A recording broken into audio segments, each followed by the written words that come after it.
one cricket fan and former administrator in the United States Cricket Association, Brian Walters, it's like seeing a dream of his come through.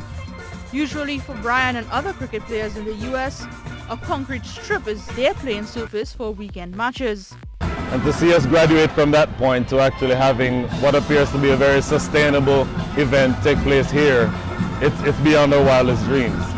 Speaking for myself strictly as a fan, I'd love to see in the future that Miami or Fort Lauderdale area is not just used as a one-off sort of an event, but that we can actually have something permanent here, whether directly through the CPL or otherwise. Chairman of the Caribbean Premier League is hoping the CPL can be the catalyst for the growth and development of cricket in the US. Hang on, hold the horse. I think one of the biggest things is obviously there's 10 test playing nations around the world, but I think if the USA can really embrace the game and continue to develop, and looking out in the field now, we've got coaches in the USA team having a masterclass, fielding masterclass with one of the great coaches, Trevor Penny and Tom Moody out there. So I think the legacy and of the development of the game is also as important as the entertainment. Cricket fans traveled from as far west as San Francisco in Northern California to attend the matches held at the Central Broward Regional Stadium in Fort Lauderdale. I've always thought that if you're able to have enough time to promote a cricket event in this country, you'll be able to fill a stadium. And the crowd yesterday was relatively small. I expect the crowd today to be larger.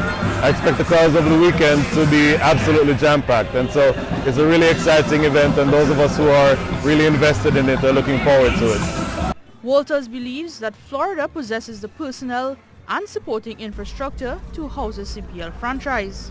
And for the long term, it's vitally important for those of us in the cricket fraternity in the US to be able to have something on these shores that it shows people that cricket is actually sustainable and we can do something going forward.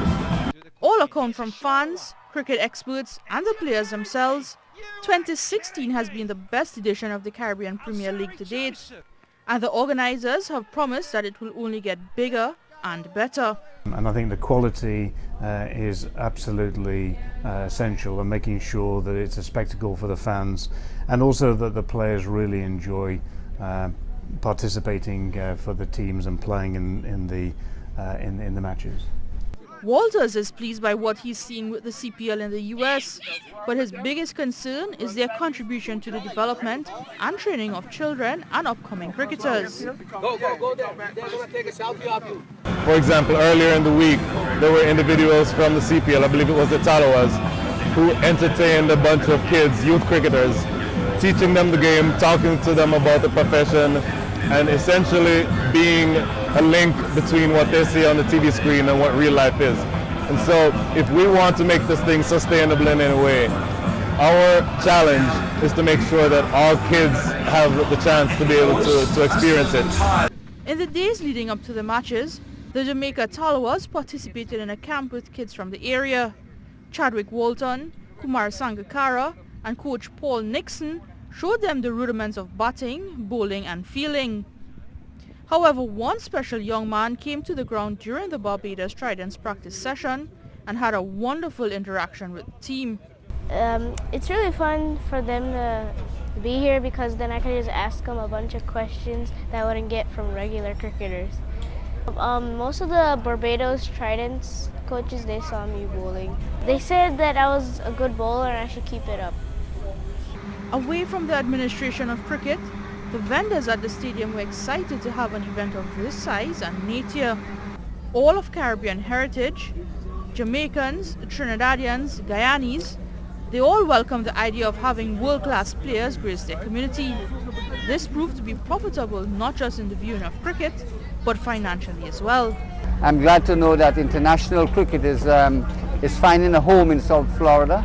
I hope that one day the CPL could bring the finals over here. I think the population, the Caribbean population, is very starved for international cricket. You know, we just have to look at everything on television and on the internet. Ron and Diane Erster heard about cricket from their West Indian friends, but never had the chance to attend a match during Caribbean vacations. But when they heard cricket was coming to the US with some of the best players in tow, they made sure to clear their schedules.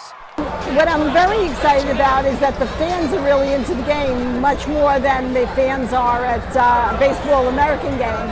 I think an American game they're more interested in having hot dogs and beers, and here they're really into the game and excited for their players.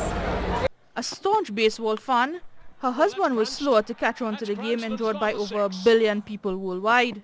But both admitted that they would in fact attend cricket again, as they learned so much about the sport and the fans. I think an American fan would find it a little slow. It's too much time between pitches, and I don't want to, this is going to sound terrible, but there's just not enough action compared to American baseball. I definitely will watch it again now that I'm understanding it a little better.